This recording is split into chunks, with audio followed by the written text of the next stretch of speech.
Chapters 121 4 Flavors Liquor Worm, 122 There are many blizzards in life, 123 I travel alone through heaven and earth. Chapter Start, Chapter 121 चार स्वाद वाला liquor worm. गु you clan. जोंगली पहाड़ के किनारे खड़ा था और दूर गु यू गांव को घूर रहा था. उसके चेहरे पर एक अजीब सा एक्सप्रेशन था. ठंडी पतझड़ की हवा धीरे धीरे बह रही थी. पतझड़ के रंग ने पूरे पहाड़ को रंग दिया था. पेड़ों के पत्ते पीले और लाल रंग के अजीब से मिक्स द और हर जगह जंगली फल उग रहे थे. सिर्फ किंग माओ बांस अब भी हरे और सीधे खड़े थे. कुछ वक्त पहले तक गु यू क्लैन इन किंग माओ बांसों की तरह था, साल भर हरा भरा, किंग माओ पहाड़ का मालिक.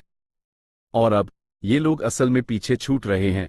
जोंगली के होठों पर एक ठंडी मजाक उड़ाती मुस्कान फैल गई. लेकिन जल्दी ही उसने बाई गांव के बारे में सोचा और उसके होठों की मुस्कान गायब हो गई. उसका मूड गंभीर हो गया. बाई गांव के उठने से किंग माओ पहाड़ का पुराना बैलेंस टूट चुका था. ट्रेडिशनल बॉस गु यू क्लैन कमजोर पद गया था. जोंग गांव के ऑपरेशंस ठीक से नहीं चल रहे थे. ये सब चीजें किंग माओ पहाड़ के हालात को एक बड़ी उथल पुथल की तरफ धकेल रही थी. जोंगली जानता था कि ये उथल पुथल अभी तक शुरू नहीं हुई थी क्योंकि भेड़ियों के हमले का प्रेशर था. तीनों गांव को मिलकर काम करना होगा अगर उन्हें इस भेड़ियों की लहर से बचना है. इसलिए उन्होंने चुपचाप शांति बनाए रखी और फिलहाल के लिए सारे झगड़े भुला दिए. एक बार ये भेड़ियों का खतरा टला गया तो किंग माओ पहाड़ का पुराना स्ट्रक्चर बिखर जाएगा. बाइनिंग बिंग सिर्फ कुछ सालों में रैंक 3 तक पहुंच गया है. ये सच में डरावना है. जोंगली ने सफेद कपड़ों वाले एक नौजवान की शक्ल याद की और उस ऐसा लगा जैसे उसके ऊपर एक बड़ा सा पत्थर रख दिया गया हो. उसका दम घुटने लगा. वो जोंगली जोंग गांव के रैंक 2 गू मास्टर्स में सबसे टॉप पर था. उसने हर तरह की लड़ाइयां लड़ी थी और ज्यादातर जीती थी. अपना नाम बनाया था. उसके पास ग्रैंड बेर गू था और वो एक भालू की ताकत से हमला कर सकता था. यूज किंग माओ पहाड़ का सबसे ताकतवर इंसान भी माना जाता था. वो पहले ही अपना डेब्यू कर चुका था और उसने बाइनिंग बिंग को रॉकेट की तरह उभरते हुए देखा था. इसलिए वो दूसरों से ज्यादा साफ साफ जानता था कि ये नौजवान कितना खतरनाक था. ग्रुप लीडर वो रहा गु यू गांव. अभी भी काफी दूर है. हम यहां क्यों रुक गए? पास से जोंगलिन ने अपने दोनों हाथ उठाए और उन्हें अपने सर के पीछे रखकर अजीब तरह से पूछा. इस 5 लोगों के ग्रुप में जोंगलिन सबसे छोटा था और एक नया खिलाड़ी था जिसने अभी अभी डेब्यू किया था. वो फैंग युआन की उम्र का था और इस साल जोंग गांव का टॉप जीनियस था. उसका कद छोटा था और उसने अपना सर मुंडवाया हुआ था जो सूरज की रोशनी में चमकता हुआ लग रहा था. जोंगली ने क्लैन के इस नए टैलेंट को देखा. उसका भरी मूड थोड़ा हल्का हुआ. उसने गहरी आवाज में जवाब दिया, हम यहां एक डिप्लोमेटिक मिशन पर आए हैं, ना कि जासूसी मिशन पर. ये इलाका पहले से हाईगू यू क्लैन का वार्निंग एरिया है और अगर हम हिम्मत करके अंदर घुसे तो शायद हमें दुश्मन समझा जाएगा. ओह, तो ऐसी बात है. जोंगलिन को एहसास हुआ. इस बार हमारे 2 ऑब्जेक्टिव्स हैं. एक तो क्लैन हेड का पर्सनल लेटर गु यू के क्लैन हेड को देना है. दूसरा रिवर स्वॉलोइंग टोड के मामले की जांच करना है. गु यू गांव हमारा इलाका नहीं है, इसलिए जब हम वहां पहुंचे तो अपने गुस्से को काबू में रखना. लेकिन तुम बिल्कुल भी हमारे जोंग गांव की इज्जत मिट्टी में नहीं मिलाओगे, समझे? जोंगली की निगाहें चारों तरफ घूमी और वो चिल्लाया. बाकी गू मास्टर्स के चेहरे गंभीर हो गए और उन्होंने चुपचाप सर हिलाया. ग्रुप लीडर कोई आ रहा है, ग्रुप के स्काउटिंग गू मास्टर ने अचानक कहा. हमने इतनी देर से अपनी हरकतें दिखा दी हैं, उन्हें अब तक यहां आ जाना चाहिए था. लेकिन कौन होगा? .HMM का लिंक? तो ये चीशन था. जल्द ही जोंगली ने भी चीशन के ग्रुप को देख लिया. उसकी आंख में एक चमक आ गई. वाह, वो आदमी कितना लंबा है. क्या वो चीशन है? वो तो ग्रुप लीडर से भी लंबा है. ऐसे मसल्स, एक एक पीस. ग्रुप लीडर, क्या ये वही बंदा नहीं है जो पैदाइशी सुपर स्ट्रेंथ के साथ पैदा हुआ था और किंग माओ पहाड़ के सबसे ताकतवर इंसान का टाइटल छीनने की कोशिश कर रहा है? जोंगलिन ने तुरंत चीशन को देखा. HMPH, इसे ही आना था. जोंगजिन ने उदासी से कहा और अपने होठ गुस्से में ऐंठ लिए. जोंगली, चीशान, दोनों ग्रुप एक दूसरे से 50 कदम दूर थे. दोनों ग्रुप लीडर्स आमने सामने आए. उनकी निगाहें हवा में टकरा गई और ऐसा लगा जैसे चिंगारियां पैदा हो रही हों. लगता है इस बार तुम जोंग गांव के स्पेशल एनवॉय हो. चीशन ने ठंडी सांस भरी. वो जोंगली से कई बार लड़ चुका था. सही कहा. क्या बाई गांव से स्पेशल एनवॉय आ गया है? जोंगली का चेहरा सख्त हो गया. इतना क्यों पूछ रहे हो? मेरे पीछे आओ. चीशन ने सावधानी से मुड़कर उन्हें बुलाया. उसी दौरान दूसरे सीक्रेट रूम में फैंग युआन के सामने 4 शराब के मर्तबान रखे थे। खट्टा, मीठा, कड़वा और तीखा, 4 स्वाद की शराब। मीठा गोल्डन हनी वाइन का था, तीखा व्हाइट ग्रेन्स लिक्विड का, खट्टा रेडबेरी वाइन से और कड़वा बिटर शेल वाइन से। फैंग युआन जमीन पर पालती मारकर बैठा था। फिर उसने अपने अपचे से 2 लिकर वॉर्म्स को बाहर निकलने का सोचा। 4 फ्लेवर्स लिकर वर्म का फ्यूजन प्रोसेस नॉर्मल फ्यूजन से थोड़ा अलग था। दोनों लिकर वॉर्म्स ने फैंग युआन की मर्जी मानी और रेडबेरी वाइन के मर्तबान में घुस गए। उन्होंने रेडबेरी वाइन के अंदर फ्यूजन शुरू किया। वाइन के मर्तबान में एक सफेद रोशनी का गोला बना, उसकी शानदार रोशनी मर्तबान से बाहर निकली और दीवार पर चमकी। फैंग युआन ने प्राइमेवल स्टोन्स मर्तबान में फेंके, 1 टुकड़ा, 10 टुकड़े, 50 टुकड़े। जब वो 100 टुकड़ों तक पहुंचा, रोशनी का गोला सिकुड़कर एक मुट्ठी के साइज का हो गया और मर्तबान में तैरने लगा। रेडबेरी वाइन पूरी तरह इस्तेमाल हो चुकी थी। फैंग युआन ने दूसरा वाइन का मर्तबान उठाया, गोल्डन हनी वाइन, और उस मर्तबान में डाल दिया। सफेद रोशनी का गोला हनी वाइन में डूब गया, अचानक अपने असल साइज में फूल गया। फैंग युआन का सर पसीने से भीग गया था। वो लगातार दोनों लिकर वॉर्म्स की चेतना के फ्यूजन को बनाए हुए था और इस तरह का मल्टीटास्किंग दिमाग के लिए बेहद थका देने वाला था। उसने मर्तबान की तरफ प्राइमेवल स्टोन्स फेंकना जारी रखा। हर प्राइमेवल स्टोन के टुकड़े से रोशनी का गोला थोड़ा सिकुड़ जाता, जब तक कि वो फिर से एक मुट्ठी के साइज का ना हो जाए, अपनी लिमिट तक पहुंचकर। फैंग युआन ने पैटर्न फॉलो किया और एक के बाद एक बिटर शेल वाइन, फिर व्हाइट ग्रेन्स लिक्विड डाला। जब चारों तरह की वाइन पूरी तरह इस्तेमाल हो गई, मर्तबान में रोशनी अचानक से बढ़ी और फिर पूरी तरह से गायब हो गई। सक्सेस। फैंग युआन जानता था कि वो कामयाब हो गया है, बिना मर्तबान में देखे ही। उसने सोचा और एक गू लड़खड़ाते हुए मर्तबान से बाहर उठ गया। यह 4 फ्लेवर्स लिकर वर्म था। लिकर वर्म से कंपेयर करें तो उसके बाहरी रूप में ज्यादा बदलाव नहीं था, सिवाय इसके कि यह थोड़ा बड़ा था। यह भी एक रेशम के कीड़े जैसा दिखता था और उसकी एक छोटी सी चमकदार काली ऊन की जोड़ी थी। फाक ये था कि लिकर वर्म का शरीर पूरी तरह से सफेद था, लेकिन इस 4 फ्लेवर्स लिकर वर्म का शरीर लगातार 4 रंगों में चमक रहा था। लाल तीखेपन को दर्शाता था, नीला कड़वेपन को, हरा खट्टेपन को और पीला मीठेपन को। फैंग युआन खुद को धरती की नियॉन लाइट से इसकी तुलना करने से रोक नहीं पाया। हफ। फैंग युआन ने एक गहरी सांस ली।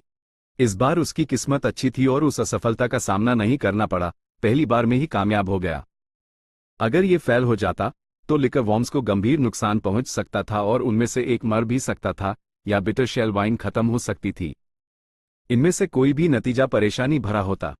खुशकिस्मती से ऐसी सिचुएशन नहीं हुई। एक गू मास्टर को गू इस्तेमाल करना, पालना और रिफाइन करना पड़ता है। इनमें से कोई भी आसान नहीं था।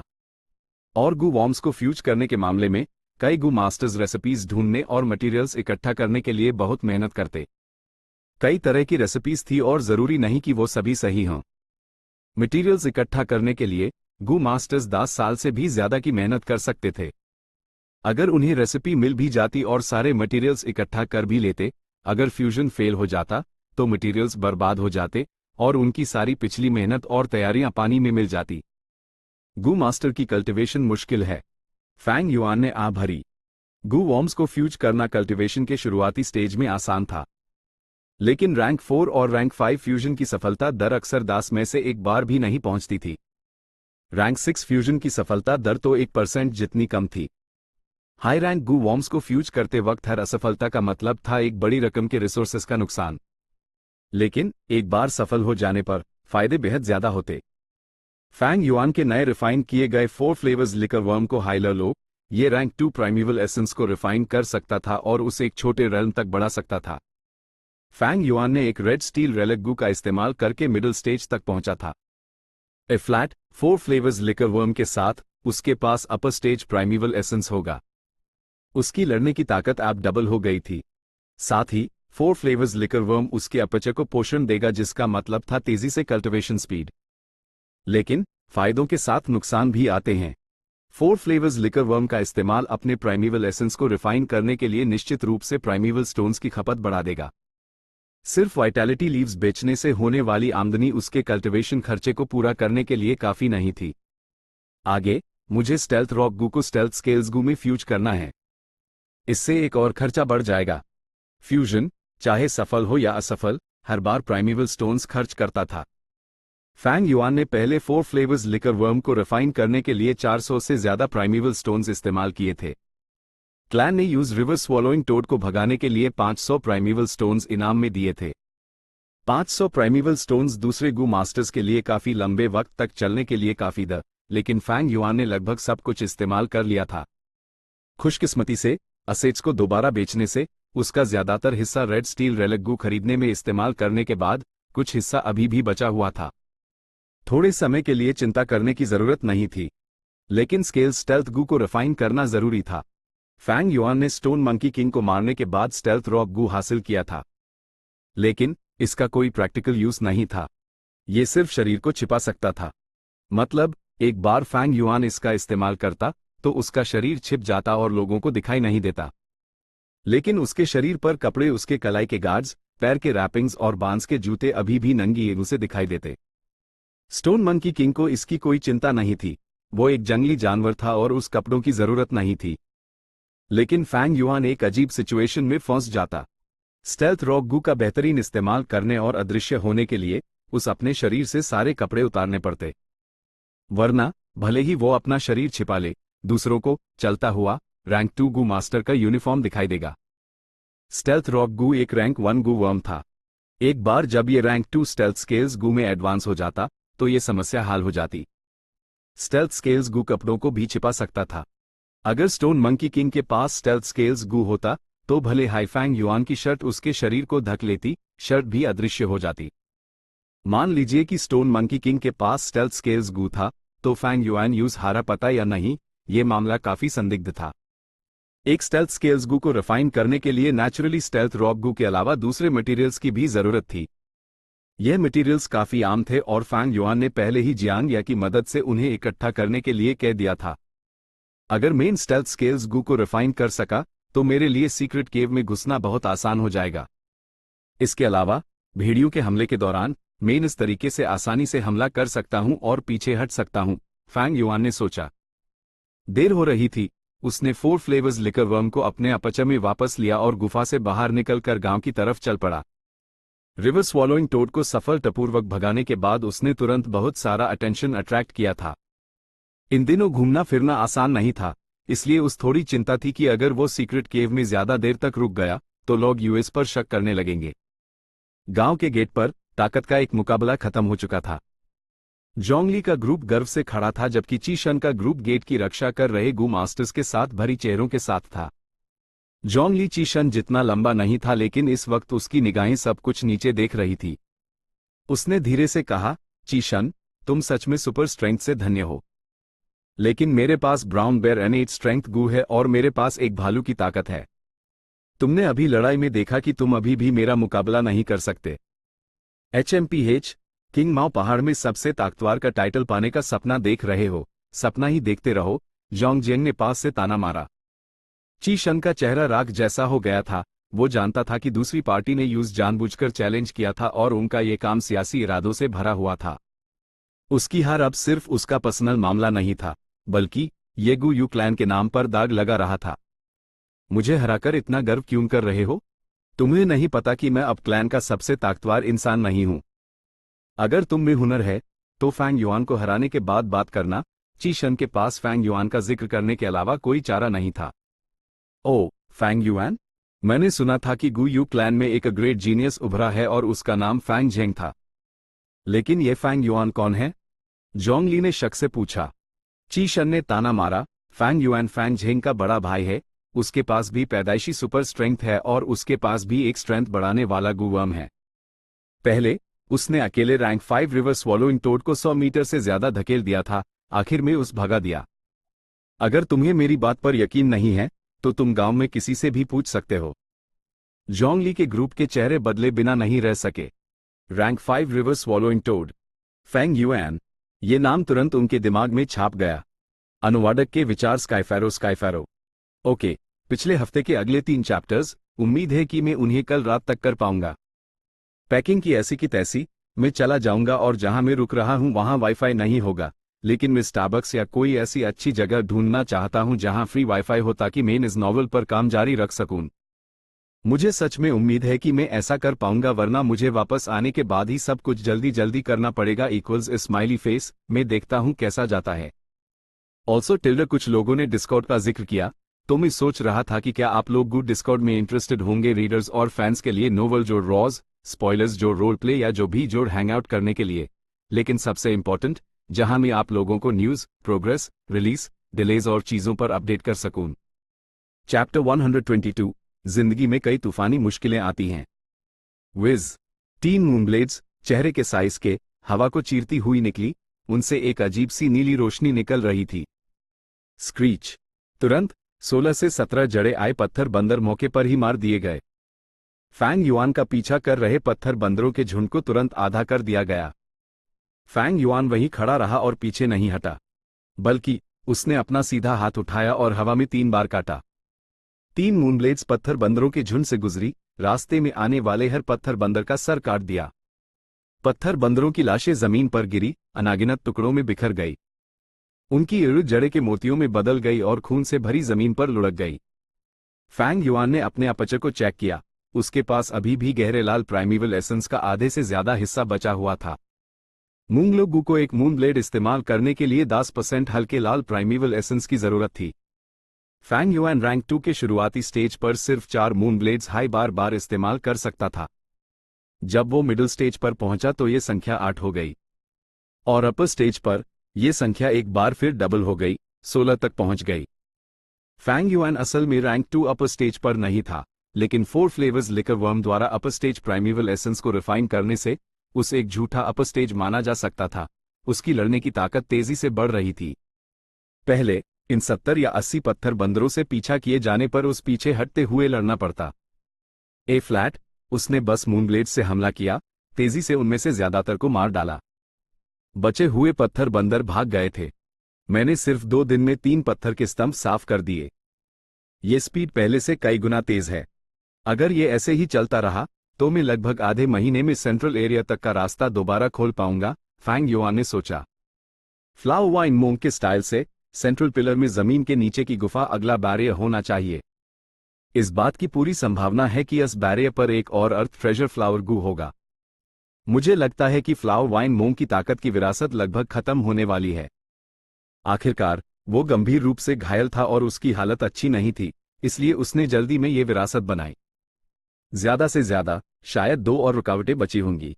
फैंग युआन ने दीवार पर छवि का दृश्य याद किया। खून से लथपथ फ्लाओ वाइन मोंग अपनी आखिरी सांसें ले रहा था। अपने पिछले जीवन के गहरे अनुभव से वो इस नतीजे पर पहुंचा। फ्लाओ वाइन मोंग के पास इस विरासत को स्थापित करने के लिए बहुत कम समय था, उसके पास और ज्यादा करने का कोई तरीका नहीं था। लेकिन ये एक खास मामला था। गू मास्टर्स आमतौर पर अपनी विरासत स्थापित करने में सालों लगा देते हैं। कुछ बड़े पैमाने की विरासत ऐसी होती हैं जो 10 या उससे ज्यादा सालों में एक बार खुलती हैं। कुछ विरासतें तो अलग अलग इलाकों में बनती और बिखरी होती हैं और दुनिया के अलग अलग छोर पर भी हो सकती हैं। आने वाली पीढ़ियों को ऐसी विरासतों के सभी टेस्ट से गुजरने में 10 या उससे ज्यादा साल या कई दशक भी लग जाते। कुछ विरासतें शायद एक गू मास्टर के पूरे जीवन में भी पूरी तरह से एक्सप्लोर ना हो पाएं। गू मास्टर अक्सर इस अधूरे काम को अपने वंशजों के लिए छोड़ देते। फ्लाओ वाइन मोंग की विरासत को एक माइक्रो स्केल विरासत कहा जा सकता है। इसकी कमी यह है कि विरासत की चीजें कम हैं, लेकिन इसका एक फायदा भी है। पहला बार स्थानीय परिस्थितियों के अनुसार बनाया गया है और इसलिए सरल है। मैंने इस विरासत से लगातार व्हाइट बॉर्गू, जेड स्किन गू और लिकर वर्म हासिल किए हैं। स्टेल्थ स्टोन गू को मुश्किल से विरासत माना जा सकता है। आगे शायद सिर्फ 2 और अर्थ ट्रेजर फ्लावर्स बचे हैं। मैं उम्मीद करता हूं कि उनमें जो गू वॉर्म्स होंगे वो स्काउटिंग या मूवमेंट टाइप से जुड़े होंगे। वक्त तेजी से गुजरा, पतझड़ गया और सर्दियां आ गई। सर्दियों की शुरुआत में पहली बर्फबारी हुई। आसमान भूरा था, बर्फ के फाहे तैर रहे थे और किंगमाओ पहाड़ पर गिर रहे थे। फैंग युआन बर्फ में अकेला चल रहा था। वो अभी अभी पत्थर की दरार में बनी सीक्रेट केव से बाहर निकला था और गांव की तरफ जल्दी में जा रहा था। 2 महीने से ज्यादा हो गए, लेकिन पत्थर के स्तंभों को साफ करने में मेरी प्रोग्रेस अच्छी नहीं रही है। फैंग युआन के चेहरे पर एक गहरा गुस्सा था। ये इसलिए नहीं था कि उसने मेहनत नहीं की थी, बल्कि भेड़ियों के हमले की आहट पहले से ही दिखने लगी थी। सर्दियों में खाना कम होता है। बढ़ते हुए भेड़ियों के झुंड ने अपना पेट भरने के लिए पर्याप्त भोजन इकट्ठा करने के लिए अपने शिकार का पैमाना बढ़ाना शुरू कर दिया था। आसपास के जंगली जानवरों के झुंड इस वजह से साफ हो गए। अव्यवस्था के कारण अक्सर छोटे जानवरों के हमले होने लगे। इसी तरह अपाहिज भेड़ियों के झुंड भी थे। ये अपाहिज भेड़िए घोंसले से निकाल दिए गए थे। ये भेड़िए एक साथ इकट्ठा हुए और एक झुंड बनाया। उन्होंने गांव के पास अक्सर हरकतें शुरू कर दी थी। अभी तक गांव पर हमलों की जंगली स्थिति तक नहीं पहुंचा था, लेकिन शिकारी परिवारों ने अब पहाड़ पर शिकार करना बैंड कर दिया था। इसी तरह कभी कभी कुछ गांव वाले भेड़ियों के हाथों अपनी जान भी गंवा देते थे। गुयू गांव ने कई गू मास्टर्स को एक सफाई अभियान चलाने के लिए तैयार किया। इस वजह से बहुत से लोग इधर उधर घूम रहे थे। उनके साथ बहुत से स्काउटिंग गू मास्टर्स भी थे। इसलिए फैंग युआन ने समझदारी से पत्थर की दरार के अंदर की सीक्रेट केव में जाने की संख्या कम कर दी। बिना शक इससे पत्थर के जंगल में उसकी प्रोग्रेस की गति तेजी से गिर गई। ठंडी हवा और तेज हो रही थी, बर्फ भी भारी पड़ रही थी। हो! एक गहरी जानवर की दहाड़ अचानक हवा और बर्फ के बीच फैल गई। फैंग युआन तेजी से रुका और सतर्क होकर इधर उधर देखा। लगभग 20 या उससे ज्यादा लाइटनिंग वुल्व्स का एक छोटा सा झुंड उसकी नजर की रंगे में जल्दी से आ गया। फिर शुरू हो गए। फैंग युआन बड़बड़ाया। ये इस महीने उसके सामने आने वाला 8वां जानवरों का झुंड था। लेकिन इस बार कुछ अलग था।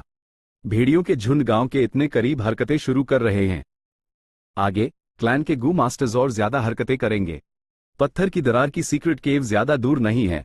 लगता है कुछ समय के लिए मैं वहां नहीं जा सकता। फैंग युआन का दिल इस सोच पर डूब गया। सफर मुश्किल था। लोगों को आगे बढ़ने से रोकने के लिए हमेशा कुछ न कुछ रुकावटें आती रहती हैं। भेड़ियों का झुंड फैंग युआन के करीब आ गया। हो! हो! हो! उन्होंने दहाड़ने के बाद फैंग युआन पर हमला किया। एक के बाद एक उसकी तरफ आ रहे थे। मूंग लो गू, फैंग युआन ने सोचा। एक मून ब्लेड उसके हाथ से निकलकर उड़ गई। अजीब नीली मून ब्लेड हवा और बर्फ को चीरती हुई बीमार भेड़ियों से गुजरी। उसने तुरंत 3 भेड़ियों का सर काट दिया, लेकिन जब वो चौथे भेड़िए तक पहुंची तो भेड़िया अचानक लुढ़क गया और चालाकी से मून ब्लेड से बच गया। हालांकि इन जख्मी भेड़ियों में से ज्यादातर अपाहिज थे। अंधेद या उनकी पूंछ नहीं थी। उनके पास बहुत सारा लड़ाई का अनुभव था और वो बहुत चालाक थे। एक नॉर्मल रैंक 2 मिडिल स्टेज गू मास्टर अगर ऐसे जख्मी भेड़ियों के झुंड में फंस जाता और खासकर अगर वो इन भेड़ियों से घिर जाता तो वो सख्त खतरे में पड़ जाता। लेकिन फैंग युआन शांत था। उसका भरपूर लड़ाई का अनुभव और रिफाइन किया गया upper stage dark red primeval essence उसके कॉन्फिडेंस का स्रोत था। मारो मारो मारो! वो जख्मी भेड़ियों के संयुक्त हमलों के बीच फुर्ती से घूम रहा था, शांति से बच रहा था और निर्णायक रूप से हमला कर रहा था। भेड़िए उसके हाथों मरते रहे। थोड़ी देर में झुंड में लाइटनिंग वुल्व्स की संख्या तेजी से आधी हो गई। हो! एक भेड़िए ने दर्द भरी दहाड़ मारी। भेड़ियों के झुंड ने तुरंत अपने हमले रोक दिए और पीछे हटना शुरू कर दिया। ये इन भेड़ियों की चालाकी थी। जब उन्हें पता चला कि फैंग युआन एक सख्त हड्डी है तो उन्होंने निर्णायक रूप से पीछे हटने का फैसला किया। फैंग युआन का शिकार करने की अपनी योजना छोड़ दी।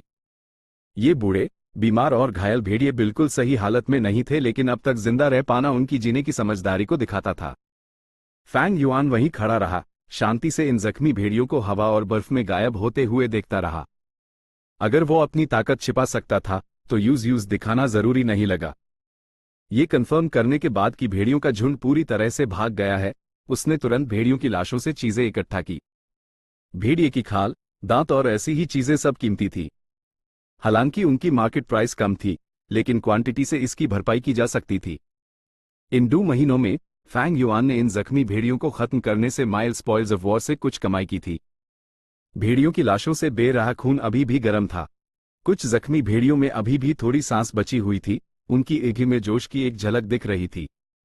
इस दुनिया में सिर्फ इंसान ही नहीं बल्कि सभी जीवित प्राणी जीने के लिए संघर्ष कर रहे हैं। ये दुनिया जीवन और मृत्यु का इस्तेमाल करके एक शानदार मंच सजा रही है। फैंग युआन ने आह भरी और फिर बेरहमी से इन मरते हुए भेड़ियों को मार डाला। एक जख्मी भेड़िए की लड़ने की ताकत 2 जेड-आई पत्थर बंदरों से ज्यादा थी। झुंड के साथ मिलकर उनकी लड़ने की ताकत डबल हो जाती। मैं इन छोटे मोटे जख्मी भेड़ियों के झुंडों से तो निपट सकता हूं, लेकिन बड़े पैमाने पर जख्मी भेड़ियों के झुंडों या एक छोटे से स्वस्थ भेड़ियों के झुंड से निपटना मुश्किल होगा। फैंग युआन एक हल्का सा दबाव महसूस कर सकता था। भेड़ियों का हमला जल्द ही शुरू होगा और पूरा क्लैन तैयार हो जाएगा। मैं अलग थलग नहीं रह पाऊंगा। अगर मुझे अकेले लाइटनिंग वुल्व्स का शिकार करना है तो मेरे पास एक स्काउटिंग या मूवमेंट टाइप गू होना चाहिए, वरना मैं भेड़ियों के हमले का शिकार हो जाऊंगा। फैंग युआन ने अपने भरपूर अनुभव के कारण अपनी खामियों को साफ पहचान लिया था। 4 फ्लेवर्स लिकर वर्म मिलने के बाद उसकी लड़ने की ताकत तेजी से बढ़ गई थी। मूंगलो गू और जड़े स्किन गू के साथ उसके पास हमला और बचाव दोनों थे। अपने पिछले जीवन के गहरे संचय के साथ यूज किंगशु, ची शन और मो यान के साथ बिल्कुल रैंक किया जा सकता था। ये कहा जा सकता है कि वो मुश्किल से ही, लेकिन क्लैन के रैंक 2 गू मास्टर्स के टॉप रैंक्स में खड़ा होने के काबिल हो गया था। ये मुश्किल से क्यों था? इसका कारण ये था कि वो सच में अपर स्टेज पर नहीं था, और साथ ही उसकी योग्यता भी सिर्फ सी ग्रेड की थी और इसलिए बहुत सीमित थी।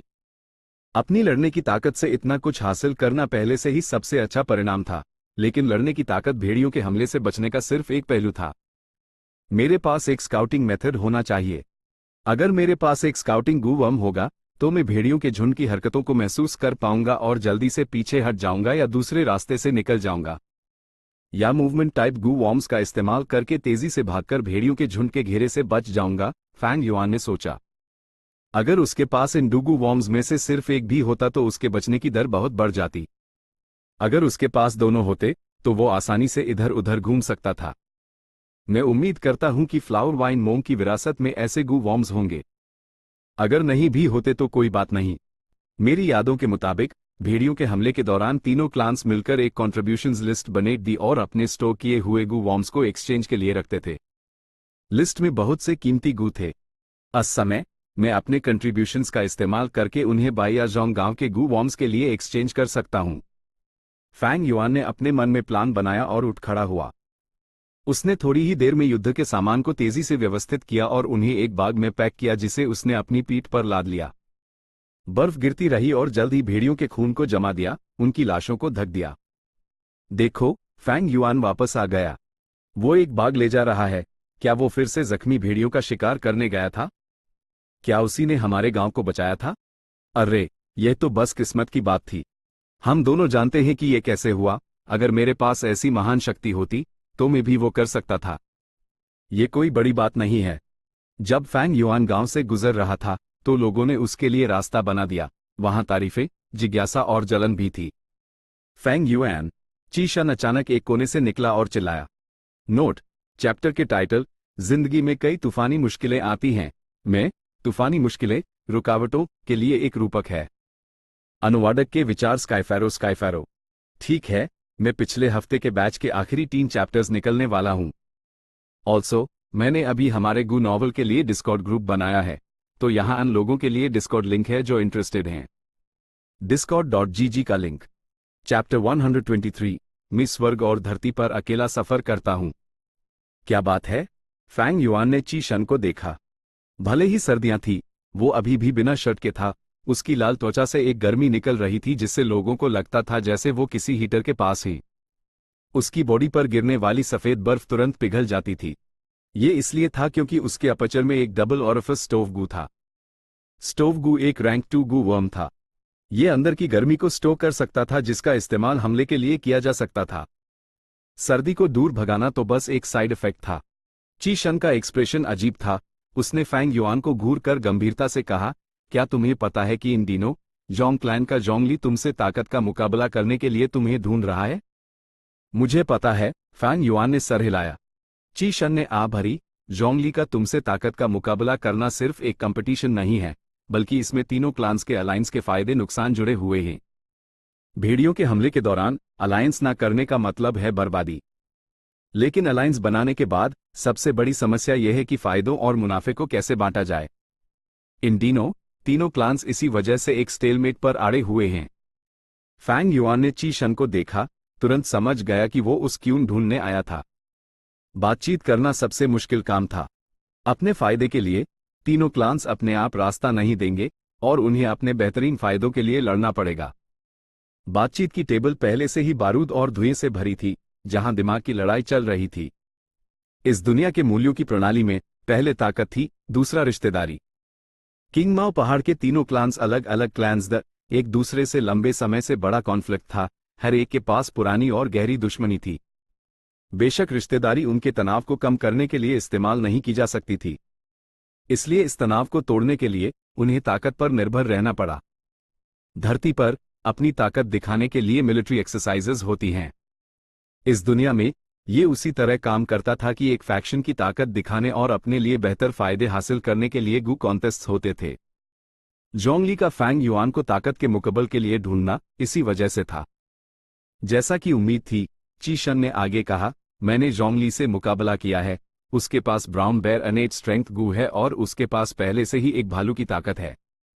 उसके पास ग्रैंड बेयर गू भी है और वो अपनी ताकत को एक और भालू जितना बढ़ा सकता है। कुल मिलाकर उसके पास 2 भालुओं की ताकत है। मैं उसके मुकाबले कहीं नहीं ठहरता, चाहे मैं कितना भी इनकार करना चाहूं। लेकिन किंग माओ पहाड़ के नंबर 1 सबसे ताकतवर व्यक्ति के रूप में टाइटल बिना शक उसी का है। वो थोड़ी देर रुका, फिर आगे बोला, चलो काम की बात करते हैं। तुम्हारी ताकत मेरे आसपास है, इसलिए तुम भी उसके मुकाबले के नहीं हो। लेकिन तुम हार नहीं सकते, क्योंकि तुम ही वो जिसने रिवर स्वॉलोइंग टोड को जगाया था, वो हीरो जिसने किंग माओ पहाड़ को बचाया। एक बार तुम हार गए तो हमारे गुयू क्लैन के फायदे पर आंच आएगी।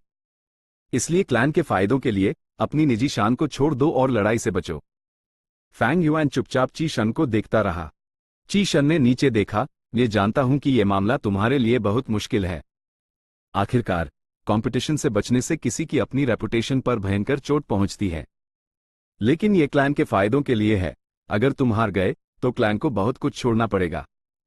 क्लैन ने हमें पाला पोसा है, हमें स्वाभाविक रूप से क्लैन के लिए योगदान देना होगा, है ना? क्लैन को तुम्हारी जरूरत है। क्लैन के लिए अपनी रेपुटेशन का बलिदान करना तो स्वाभाविक है।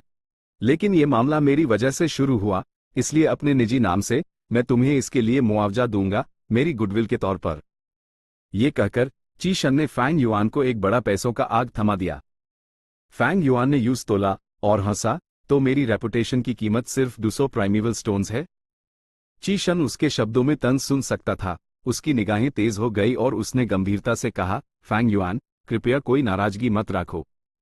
पहले मैंने तुम्हें मीठी बातों से समझने की कोशिश की, लेकिन सच यह है कि मैं यहां एक मिशन के साथ आया हूं। कंपटीशन से बचना क्लैन के बड़े लोगों का आदेश है। चाहे तुम कुछ भी सोचो, ये एक आदेश है। मैं उम्मीद करता हूं कि तुम अपनी पोजीशन समझोगे। ये कहकर वो मुड़ा और चला गया, बर्फ में गहरी छाप छोड़ते हुए। फैंग युआन ची शन की पीठ को देखता रहा, जबकि उसकी ऊँगों में समझ का एक इशारा था।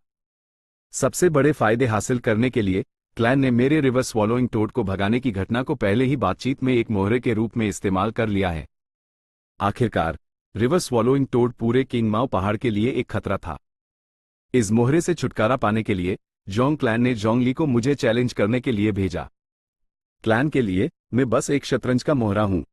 जोंगली भी वही है और ची शन भी एक मोहरा है। दुख की बात यह है कि ये लोग अपनी मर्जी से मोहरे बन रहे हैं, यहां तक कि इसकी शान में खुश हो रहे हैं और इसे स्वाभाविक समझ रहे हैं। यह वाकई क्लैन द्वारा एक सफल ब्रेन वॉश है। लेकिन मैं वैसे भी जोंगली से मुकाबला नहीं करना चाहता था। तथाकथित रेपुटेशन बस दूसरों की तारीफ है। इस जंजीर ने जो लोगों को बांधती है, उसने अतीत में कई हीरोज और जीनियसेस को पकड़ लिया है। लेकिन मेरे लिए इसमें क्या नुकसान है? ही मुझे ची शन का शुक्रिया करना चाहिए कि उसने मुझे 200 प्राइमेवल स्टोन्स भेजे। ये सोचते हुए फैंग युआन मुस्कुराया। उसने जोंगली का चैलेंज क्यों न ट्रैक्ट किया? सिर्फ इसलिए कि उसके पास गांव को बचाने की शान थी। ची शन ने जोंगली को चैलेंज क्यों किया? ये सिर्फ किंग माओ पहाड़ के नंबर 1 स्ट्रॉन्गमैन की रेपुटेशन के लिए था। तथाकथित रेपुटेशन सिर्फ एक ऊपरी गाजर है। इसने कई लोगों को ललचाया है और कई दूसरों को रौंदा है, अनागिनत लोगों को मैनिपुलेट किया है। दुख की बात है, कितनी दुख की बात है। बर्फ धीरे धीरे गिरती रही। पूरा गुयू गांव बर्फ में चुपचाप खड़ा था। उसके पास के लोग सड़कों पर तेजी से गुजर रहे थे। हंसी की बात यह है कि इन लोगों के शरीर इस काल्पनिक शान में फंस गए हैं। फैंग युआन की एड़ नीचे झुक गई, जबकि उसके अजीब काले आयरस बालों से आधे ढके हुए थे। बर्फ से रिफ्लेक्ट होने वाली रोशनी उसके चेहरे पर पड़ रही थी। नौजवान का चेहरा पीला था और उसमें एक तरह की ठंडक थी। अचानक हेस्ट हुए फैंग युआन ने एक कविता पढ़ी, सफेद बर्फ जमीन को ढकती है जब मैं अकेले स्वर्ग और पृथ्वी से गुजर रहा हूं। अकेला बिना किसी लगाव के, मेरा अकेला साया आजादी से सफर करता है। उसने एक बड़ा कदम उठाया और सफर जारी रखा। जबकि दूसरे लोग जल्दी में थे, फैंग युआन अकेला चल रहा था। चाहे वो क्लैंसमैन हो, बर्फ हो या गांव, वो सब सिर्फ एक धुंधला बैकग्राउंड थे। एक पाल बाद वो अपने किराए के अपार्टमेंट पहुंचा। बांस की इमारतें और शराब का आधा, उसने वो सब पहले ही बेच दिया था। वो किराए के फ्लैट में ही रहता रहा, और भले ही ये बहुत सादा था, फैंग युआन ने और कुछ नहीं मांगा। उस बस अपने सर पर एक छत चाहिए थी। बिस्तर पर बैठकर फैंग युआन ने कल्टिवेट करना शुरू किया। गू मास्टर्स को कल्टिवेट करके एक बड़ा रेल्म पार करने के लिए काबिलियत और टैलेंट की जरूरत थी, लेकिन एक छोटा रेल्म पार करने के लिए ये सिर्फ समय का संचय था। पर्याप्त समय के साथ अपच लगातार पोषित होता और ये बढ़ता रहता। समझौते के मुताबिक जब शाम हुई, जियांग या फैंग युआन के घर आया। लॉर्ड फैंग युआन, यह इस बार के प्राइमेवल स्टोन्स हैं, प्लीज चेक कर लीजिए। वो कमरे में दाखिल हुआ, सम्मान से 5 पैसों के बाग थमाए जो प्राइमेवल स्टोन्स से भरे थे। अंदर 400 से ज्यादा प्राइमेवल स्टोन्स और जैसे जैसे भेड़ियों का हमला नजदीक आ रहा था, गू मास्टर्स की वाइटैलिटी लीव्स पर निर्भरता बढ़ गई थी। इससे फैंग युआन की बिक्री की कीमत लगातार बढ़ती गई। फैंग युआन ने जियांग या को 9 वाइटैलिटी लीव्स थमाए, पूछा, जो चीज मैंने तुमसे खरीदने के लिए कही थी, क्या तुमने वो किया? जियांग या ने निराशा का एक लुक दिखाया, सर हिलाते हुए, लॉर्ड फैंग युआन, ये गलत समय है। भेड़ियों का हमला आ रहा है और क्लैन ने संसाधनों पर अपना कंट्रोल बढ़ा दिया है। बाकी चीजों को छोड़ भी दें, वो फिश स्केल गू जेड स्किन गू से थोड़ा ही कम कीमती है। मैंने अपनी पूरी कोशिश की है, लेकिन तुरंत नतीजे मिलना मुश्किल है। फैंग युआन ने भावन सिकोड़ ली। फिश स्केल गू का इस्तेमाल स्टेल्थ रॉक गू के साथ स्टेल्थ स्केल गू बनाने के लिए किया जाता था। फिश स्केल गू के बिना वो स्टेल्थ स्केल गू को रिफाइन नहीं कर सकता था। संसाधनों पर कंट्रोल के बावजूद इसका मतलब ये नहीं है कि हम फिश स्केल गू नहीं ढूंढ सकते। समस्या की जाद यह है कि जियांग या की काबिलियत बहुत कम है। ऐसा लगता है कि स्टेल्थ स्केल गू को फ्यूज करने में देरी होगी। फैंग युआन ने अपने दिल में आ भरी, लेकिन वो निराश नहीं हुआ। इस दुनिया में 10 में से 9 चीजें प्लान के मुताबिक नहीं होंगी। यही जिंदगी है और सब कुछ ठीक ठाक जुमला सिर्फ एक खूबसूरत शुभकामना है। बाई क्लैन फिश स्केल गू बनाता है और हमारे क्लैन के पास भी हैं, हालांकि कम संख्या में। ऐसा लगता है कि इस मामले को फॉर्मल अलायंस के बाद तक इंतजार करना पड़ेगा। फैंग युआन जल्दी में नहीं था, वो जानता था कि एक बार तीनों क्लैन्स अलायंस बना लेंगे तो वो बैटल मेरिट बोर्ड बनाएंगे। ये गू मास्टर्स को प्रोएक्टिवली भेड़ियों का शिकार करने के लिए प्रोत्साहित करेगा। तब तक वो अपने मेरिट पॉइंट्स का इस्तेमाल तीनों क्लैन के संसाधनों के लिए एक्सचेंज करने के लिए कर सकेगा।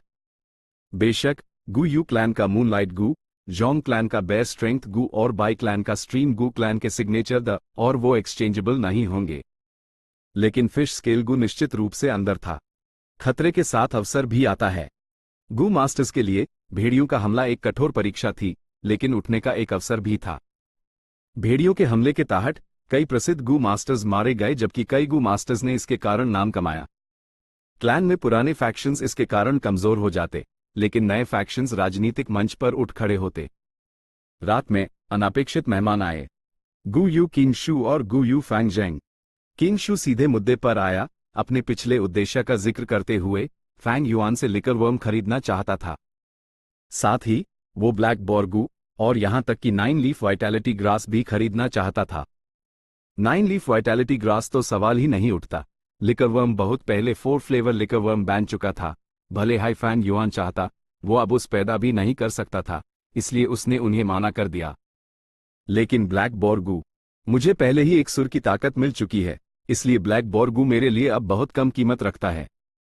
ब्लैक बोरगू का सबसे अच्छा एडवांसमेंट पाथ स्टील माने गू है। हालांकि ये एक गू है जिसमें हमला और बचाव दोनों है। मेरे लिए जिसके पास पहले से हाई वाइट जेड गू है, इसका बहुत कम इस्तेमाल है।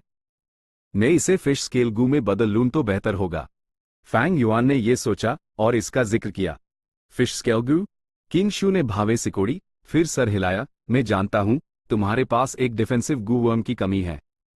फिश स्केल गू को रैंक 2 स्केल आर्मर गू में फ्यूज किया जा सकता है। यह अच्छी सुरक्षा प्रदान कर सकता है। फिश स्केल गू और स्टेल्थ रॉक गू का इस्तेमाल करके स्टेल्थ स्केल गू बनाने की रेसिपी 200 साल बाद ही खोजी जाएगी, इसलिए यह स्वाभाविक था कि किंगशू को इसका कोई अंदाजा नहीं था। फैंग युआन ने खुद को एक्सपोज नहीं किया। ब्लैक बोरगू फिश स्केल गू से ज्यादा कीमती है, इसलिए अगर हम इसे एक्सचेंज करते हैं तो तुम्हें मुझे कीमत में अंतर की भरपाई करनी होगी। नेचुरली। किंगशू ने सर हिलाया, फिर पूछा, 9 लीफ वाइटैलिटी ग्रास के बारे में छोड़ो, क्या तुम सच में लिकरवर्म नहीं बेच रहे हो? ये तुम्हारे लिए अब बेकार है। इसे बेकार में पालना बस तुम्हारे प्राइमेवल स्टोन्स की बर्बादी है। फैंग युआन ने सर हिलाया, लिकरवर्म के बारे में बात मत करो, ये बिकाऊ नहीं है। किंगशू ने अपनी नाक रख दी, कड़वाहट से हेस्ट हुए। फैंग युआन, ये मामला तुम्हारे सोचने से ज्यादा जटिल है। क्या तुम गू यू याओ ल को जानते हो? वो मेडिसिन हॉल के एल्डर गु यू याओ जी की पोती है, इस साल एक नई स्टूडेंट है और उसके पास भी ग्रेट एप्टीट्यूड है। गु यू याओ जी अपनी पोती से बहुत प्यार करती हैं और एक बार ट्री हाउस में लिकर वर्म खरीदने की कोशिश की, लेकिन सफल नहीं हुई। तुमने लिकर वर्म पहले इस्तेमाल किया है, मुझे यकीन है कि तुम इसके फायदे जानते हो। मैं और कुछ नहीं कहूंगा, लेकिन लॉर्ड याओ जी सच में ये गु वर्म अपनी पोती के लिए चाहती हैं। एक बुजुर्ग का अपने पोतों के लिए प्यार पूरी तरह से समझ में आता है, इसलिए वो तुम्हारे पास आई हैं। वो इसे खरीदने के लिए गंभीर हैं और उन्होंने एक ऊंची कीमत पेश की है। वो ये भी वादा करती हैं कि अगर तुम भेड़ियों के हमले में घायल हो गए तो तुम्हें मेडिसिन हॉल से विशेष ध्यान मिलेगा। मैं उम्मीद करता हूं कि तुम इस पर अच्छी तरह से विचार करोगे। चैप्टर 124, मुझे तुम्हारी समझ की जरूरत नहीं है। तो ये बात है, फैंग युआन ने अपनी ठुड्डी रख दी, फिर सर हिलाया। यह लिकर वर्म बिकाऊ नहीं है। जब याओ जी इतनी जिद कर रही है तो वो उस गु मास्टर को क्यों नहीं ढूंढ रही जिसने लिकर वर्म खरीदा था? ये सुनकर किंग शू के चेहरे पर एक काला बादल मंडराने लगा और उसने गहरी सांस ली। साई, हमें नहीं पता कि यह किस क्लैंसमैन के पास है। इस लिकर वर्म को खरीदने के बाद बिल्कुल कोई खबर नहीं आई। हम कुछ भी नहीं ढूंढ पा रहे हैं और हम सीधे सीधे एपेचस तो चेक नहीं कर सकते, है ना? वो एक ताबू है, गु मास्टर्स के बीच सबसे बड़ा टैबू। लिकर वर्म जैसे छोटे मामले के लिए लोगों का गुस्सा भड़काना अच्छा नहीं है, लेकिन ये समझ में आता है कि ये क्लैंसमैन अपने खजाने को छुपाए हुए है। ये भी इंसान की फितरत है। किंग शू को नहीं पता था कि लिकर वर्म खरीदने वाला असली इंसान उसके सामने ही बैठा था, लेकिन किंग शू ने कभी फैंग युआन पर शक नहीं किया, क्योंकि उसके नजरिए से फैंग युआन के पास पहले से हाई लिकर वर्म था, उस दूसरा खरीदने की जरूरत नहीं थी। इसका क्या फायदा? अगर यूज 4 फ्लेवर लिकर वर्म की रेसिपी के बारे में पता होता तो वो जरूर फैंग युआन पर शक करता, लेकिन अभी यह रेसिपी सिर्फ फैंग युआन का राज था। एक ही इंसान जो जानता था कि फैंग युआन खरीदार था, वो जियाफू था। लेकिन जियाफू के लिए फैंग युआन किसी और के लिए इसे खरीद रहा हो सकता था, चाहे वो रिश्तेदार हो या प्रेमी। ऐसी चीज स्वाभाविक है। याओ जी भी वही कर रही है ना, अपनी पोती के लिए लिकर वर्म खरीद रही है। चाहे कुछ भी हो, मैं इस लिकर वर्म के मामले में पीछे नहीं हटूंगा। फैंग युआन का रवैया बिना किसी ढील के सख्त था, जबकि वो अपने दिल में मुस्कुरा रहा था। यही सिस्टम था। सिस्टम ने यूज मजबूत बनाया, लेकिन ये एक बंधन भी था। गु यू याओ जी एक रैंक 3 गु मास्टर थी। वो फैंग युआन से बहुत ज्यादा ताकतवर थी, लेकिन सिस्टम के कारण वो उससे छीन नहीं सकती थी। सिस्टम के नियमों और अपनी रेपुटेशन का ध्यान रखते हुए वो इसे जबरदस्ती खरीद भी नहीं सकती थी। एक तरफ खड़े फैंग झेंग ने अचानक जोर देकर कहा, भाई, लिकर वर्म तुम्हारे काम का नहीं है, तुम उससे क्यों चिपके हुए हो? दादी याओ जी बहुत दयालु हैं। मेन बहन याओ ल से भी कई बार मिला हूं, वो एक अच्छी इंसान है। मुझे यकीन है कि वो लिकर वर्म का अच्छा ख्याल रखेगी और लिकर वर्म उसके लिए बहुत मददगार है। नेकी का बदला नेकी होता है। भाई, तुमने गांव को बचाया और मैं तुम्हारे लिए खुश हूं। ये हमारे परिवार के लिए भी सम्मान लाता है। लेकिन तुम अब इतने जिद्दी क्यों हो रहे हो? क्या ये बहुत छोटी सोच नहीं है? फैंग युआन का चेहरा सख्त हो गया जब उसने ठंडे से कहा, मेरे अच्छे छोटे भाई, क्या तुम मुझे लेक्चर दे रहे हो? लिकर वर्म मेरा मामला है।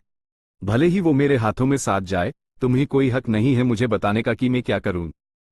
वो सच में गुस्सा नहीं था, लेकिन रवैया दिल का नकाब होता है, और अपने रवैये को व्यक्त करके वो किंग शू को इनकार करने का अपना दृढ़ निश्चय दिखा सकता था। लगता है फैंग युआन ने इनकार करने का मन बना लिया है। फैंग झेंग को यहां जानबूझकर लाना एक गलत कदम था। इन भाइयों के रिश्ते खराब हैं और हमेशा टकराव में रहते हैं। मैंने अपने ही पैर पर कुल्हाड़ी मार ली। गु यू किंग शू की निगाहें चमकी। फैंग झेंग, बाहर जाकर थोड़ा घूमाओ। फैंग झेंग और कुछ कहना चाहता था, लेकिन किंग शू ने यूज रोक दिया। फैंग झेंग ने दांत पीसे, लेकिन फिर भी किंग शू के आदेश का पालन किया। कुछ भी हो, मैं इस मामले में आपको नहीं समझ सकता, बड़े भाई। उसने दरवाजा खोला, अपनी आखिरी बात छोड़कर। मैं जो करता हूं उस तुम्हारी समझ की जरूरत नहीं है, फैंग झेंग। फैंग युआन का चेहरा भावहीन था। फैंग झेंग के दरवाजा खोलने की हरकत एक पाल के लिए रुकी, लेकिन वो जल्दी से बिना मुड़े कमरे से बाहर चला गया। कमरे का दरवाजा एक बम के साथ बैंड कर दिया। इस हरकत ने कमरे के माहौल को और भी अजीब बना दिया। अगर और कुछ नहीं है तो भाई किंग शू जा सकते हैं। फैंग युआन ने तुरंत अपने मेहमान को निकल दिया। ही, किंग शू ने सूखी हंसी हंसी, टेंशन कम करने की कोशिश करते हुए, लेकिन फैंग युआन का चेहरा बर्फ जैसा ठंडा था, कोई बदलाव नहीं दिखा रहा था। लेकिन उसका स्वभाव शांत था और वो गुस्सा नहीं हुआ। अपनी नाक को छूते हुए किंग शू अजीब तरह से हंसा। एक और मामला है 9 लीफ वाइटैलिटी ग्रास के बारे में। 9 लीफ वाइटैलिटी ग्रास बिकाऊ नहीं है। फैंग युआन ने ऊँट घुमाई। मैं जानता हूँ, किंग शू ने सर हिलाया। यह वाइटैलिटी लीफ के बारे में है, ये मेरे ग्रुप का निजी मामला है। मैं उम्मीद करता हूं कि तुम पैदा होने वाली वाइटैलिटी ग्रास हमें सप्लाई कर सकते हो। बेशक, हम तुम्हें इसके लिए उचित मुआवजा देंगे। बिजनेस को आते देख फैंग युआन ने स्वाभाविक रूप से इनकार नहीं किया। तो फिर हर पत्ते के 65 प्राइमेवल स्टोन्स। किंग शू कीमत सुनकर हक्का बक्का रह गया। मार्केट रेट्स के मुताबिक क्लैन की असली बिक्री कीमत 55 प्राइमेवल स्टोन्स थी। हालांकि वाइटैलिटी लीफ एक खर्च करने वाला रैंक 1 गू था, एक बार इस्तेमाल के बाद खत्म हो जाता था। ये जिंदगी बचाने वाली चीज थी और किसी को भी इससे ज्यादा होने पर कोई ऐतराज नहीं होता। खासकर भेड़ियों के हमले के नजदीक आने के साथ क्लैन भी कीमतें बढ़ा रहा था और हर पत्ता 7 प्राइमेवल स्टोन्स में बिक रहा था। असल में सिर्फ वाइटैलिटी लीफ हाई नहीं, बल्कि संसाधन भी महंगे हो रहे थे। ये स्थिति की अस्थिरता थी और गू मास्टर्स को इसके साथ जीना था। लेकिन जो किंग शू ने उम्मीद नहीं की थी वो ये था कि फैंग युआन की कीमत क्लैन से भी ज्यादा थी। महंगा लग रहा है? तुम्हें खरीदने की जरूरत नहीं है। लेकिन जहां तक मैं जानता हूं, भेड़ियों के हमले के बाद क्लैन संसाधनों पर सख्ती से कंट्रोल करेगा और वाइटैलिटी लीफ की मांग बहुत ज्यादा होगी। तब तक कीमतें फिर से बढ़ जाएंगी, शायद स्टॉक भी ना हो। तुम्हें क्या लगता है? फैंग युआन का लहजा शांत था जब उसने अपनी कीमत का सुरक्षित मूल्यांकन किया। किंग शू हैरान रह गया, उसका लहजा लाचार हो गया। तुम इसके बारे में बिल्कुल साफ हो, लेकिन तुम्हारा कीमत बढ़ाना थोड़ा ज्यादा है। क्या तुम्हें लोगों को नाराज करने से डर नहीं लगता? अगर तुम कीमतें कम करते हो तो तुम इस अवसर का इस्तेमाल रिश्ते बनाने के लिए कर सकते हो। लेकिन अगर तुम इस तरह से कीमतें बढ़ते हो तो क्लैंसमैन तुमसे इस तरह से मुनाफा कमाने के लिए गुस्सा रखेंगे। फैंग युआन ने अपना सर उठाया और हंसा। भेड़ियों का हमला नजदीक है, मैं तो बस एक छोटा सा आदमी हूं, मैं किसी भी दिन मर सकता हूं। मैं इन छोटी छोटी बातों की परवाह कैसे कर सकता हूं? तुम बहुत पहले ही एक छोटे से आदमी के स्टेज से आगे निकल चुके हो और इंसानी रिश्ते भी मामूली नहीं होते। किंग शू ने फैंग युआन को गहराई से देखा, फिर हल्का सा अपना सर हिलाया। लेकिन हर किसी की अपनी सोच और पसंद होती है, मैं तुम्हें मजबूर नहीं करूंगा। हालांकि थोड़ा ज्यादा सावधान रहना, लॉर्ड याओजी इतनी आसानी से हार नहीं मानेंगी। अलविदा। किंग शू ने अब वाइटैलिटी लीव्स खरीदने के मामले का जिक्र नहीं किया। फैंग युआन की कीमतों ने यूज डरा दिया था। वो एक समझदार आदमी था और जब एक समझदार आदमी चीजें खरीदता है तो वो जोश में आकर नहीं, बल्कि समझदारी से सोच विचार करने के बाद ही काम करता है। एक समझदार आदमी के दिल में एक मूल्यांकन होता है और जब कीमतें उनकी कीमत से ज्यादा हो जाती हैं तो वो शांति से पीछे हट जाते हैं। फैंग युआन ने शायद कीमत सिर्फ 5 प्राइमेवल स्टोन्स बढ़ाई थी, लेकिन किंग शू सिर्फ एक वाइटैलिटी लीफ नहीं खरीद रहा था और भेड़ियों का हमला कम से कम 1 साल तक चलेगा। वो बहुत सारे वाइटैलिटी लीव्स खर्च करेगा। अगर ये जमा होता तो ये एक भरी लागत होती। आपकी सलाह के लिए शुक्रिया, अपना ख्याल रखें, मैं आपको छोड़ने नहीं आऊंगा, फैंग युआन ने कहा, किंग शू को जाते हुए देखते हुए। उसका दिल साफ था क्योंकि वो जानता था कि किंग शू जरूर वापस आएगा। ऐसा इसलिए था क्योंकि उसने भेड़ियों के हमले की गंभीरता को बहुत कम आंका था। ऐसे भेड़ियों के हमले में मौत किसी को भी तुरंत आ सकती थी और वाइटैलिटी लीफ के ग्राहकों की कोई कमी नहीं थी। उसकी यादों में कीमत 100 से ज्यादा प्राइमेवल स्टोन्स तक पहुंच गई थी। बेशक ये कीमत उस दौरान भी थी जब भेड़ियों का हमला अपने चरम पर था। अभी जो फैंग युआन करना चाहता था वो समय के अनुसार समायोजित करना था, धीरे धीरे कीमतें बढ़ाना। समय बीतता गया, सर्दियों की हवा और ठंडी और कठोर होती गई। इस साल की सर्दियों की हवाएं किंग माओ पहाड़ के तीनों गांवों के लिए पिछले सालों से स्पष्ट रूप से ज्यादा ठंडी थी। गू यू गांव का ही उदाहरण लें। गांव के आसपास ज्यादा से ज्यादा जख्मी भेड़िए दिखने लगे। क्लैन ने बड़ी मात्रा में मिशंस भेजे और लगभग सभी जख्मी भेड़ियों को खत्म करने के बारे में थे। दिसंबर में जब जख्मी भेड़ियों की संख्या अपने चरम पर पहुंची तो इसने स्थिति को तेजी से खराब कर दिया, एक भयंकर स्टार तक पहुंच गई। वास्तव में एक ऐसी स्थिति भी आई जहां पहाड़ के तले पर एक गांव को भेड़ियों के एक बड़े झुंड ने मार डाला। अच्छी बात यह थी कि गांव में दर्जन भर गू मास्टर्स समय पर पीछे हट गए। क्लैन के बड़े लोगों ने चुपके से राहत की सांस ली, क्योंकि एक गू मास्टर की मौत से उन्हें आधे दिन तक अफसोस होता, लेकिन मृतकों के लिए वो सब वैसे भी गुलामदर, मर गए तो मर गए। इस दुनिया में कोई मानव अधिकार नहीं है। एक गू मास्टर की जिंदगी 100 मृतकों से ज्यादा कीमती है, ये सबका दृष्टिकोण है। हालांकि मौत और चोट निश्चित रूप से कम नहीं होगी, इसलिए गांव में सुबह से रात तक रोने और सिसकने की आवाजें आती थी। गांव में हर तरफ दुख और दबाव का एहसास था। जख्मी भेड़िए तो सिर्फ शुरुआत थे, असली भेड़ियों का हमला और भी भयंकर था। ज्यादा से ज्यादा लोगों को एहसास होने लगा कि इस साल भेड़ियों का हमला असाधारण है। ऐसे दबाव में जो बातचीत एक स्टेलमेट पर थी, उसमें तेजी से प्रगति हुई और 3 क्लैन अलायंस बन गया। 1 महीने बाद सर्दियों के अंत में alliance slope 3 clan alliance meeting. नर्म सफेद रुई जैसे छोटे बर्फ के फाहे धीरे धीरे नीचे आ रहे थे। सैकड़ों और हजारों गू मास्टर्स यहां इकट्ठा हुए, एक विशाल पैमाने का निर्माण करते हुए। अलायंस स्लोप मूल रूप से एक साधारण पहाड़ी ढलान थी, लेकिन इतिहास में गू यू क्लैन के दूसरी पीढ़ी के क्लैन हेड ने ढलान पर पहला 3 क्लैन अलायंस बनाने में सफलता पाई। तब से भविष्य के सभी अलायंसेस वहीं आयोजित किए गए। कई सालों के सुधार के बाद वर्तमान अलायंस स्लोप पहले ही 10 गुना बढ़ चुका था, एक विशाल टाउन स्क्वायर बन गया था। टाउन स्क्वायर पहाड़ की दीवार के साथ था और वहां एक विशाल चट्टान खड़ी थी। विशाल चट्टान पर इमारतों की पत्थर की नक्काशी थी और इमारतों के अंदर पत्थर का फर्नीचर ठीक से लगा हुआ था। तीनों क्लैन के बड़े लोग अंदर बैठे गहन चर्चा कर रहे थे।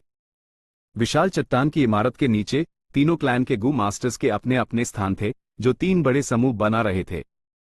गू मास्टर्स ने एक जैसे युद्ध वस्त्र पहने थे और एक बेल्ट के साथ उनके अपने अपने कल्टिवेशन लेवल साफ दिख रहे थे। फैंग युआन यूएनएचआई में से एक था। उसने चुपके से स्थिति का निरीक्षण किया। स्टेज के नीचे के गू मास्टर्स सभी रैंक 2 गू मास्टर्स थे। ज्यादातर रैंक 1 गू मास्टर्स को सपोर्ट के लिए लगाया गया था और सिर्फ रैंक 2 गू मास्टर्स हाई असली मोबाइल ट्रूप्स थे। जहां तक रैंक 3 गू मास्टर्स की बात है, वो क्लैन एल्डर्स और गू यू क्लैन जैसे मध्यम आकर के क्लैन के लिए हर पीढ़ी के प्रयास के बाद भी उनके पास 20 से थोड़ा हाई ज्यादा क्लैन एल्डर्स थे। फैंग युआन देख रहा था और दूसरे गू मास्टर्स भी देख रहे थे। अनागिनत निगाहें नफरत, जिज्ञासा और सतर्कता के साथ एक दूसरे से टकरा रही थी। गू यू क्लैन के गू मास्टर्स पतले दुबले थे। जोंग क्लैन के गू मास्टर्स मजबूत और तगड़े और उनकी शक्ल से उनकी ताकत दिख रही थी। बाई क्लैन के गू मास्टर्स शायद पहाड़ के पीछे झरने के पास रहने के कारण उनकी त्वचा सफेद थी और उनके आसपास एक ये नौरा ठंडी सी ऊर्जा थी। वो लंबे बालों वाला आदमी गू यू किंग शू है, रैंक 2 पीक स्टेज और गू यू क्लैन का नंबर 1 रैंक 2 गू मास्टर है। किसी ने इशारा किया। मो यान HMPH, इस कामिनी ने मेरा एक हाथ गवा दिया।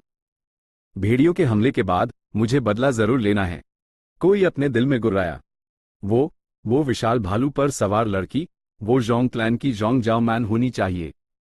उसकी शक्ल से धोखा मत खाना, लड़ते वक्त वो जंगली हो जाती है। क्या तुम वो सफेद मोती लड़की को देख रहे हो? वो बाई क्लैन की बाई जोंग शुई है, एक रैंक 2 अपर स्टेज फाइटर जिसके पास वाटर बॉर्गू है। वो बहुत प्रोमिस्क्यूअस है और मर्दों के प्रति बहुत लस्टफुल है। तुम नए लोगों को सावधान रहना होगा, उसके हाथों बर्बाद मत हो जाना। तीनों क्लैन की दुश्मनी और रंजिश बहुत पहले से ही गहरी हो चुकी थी।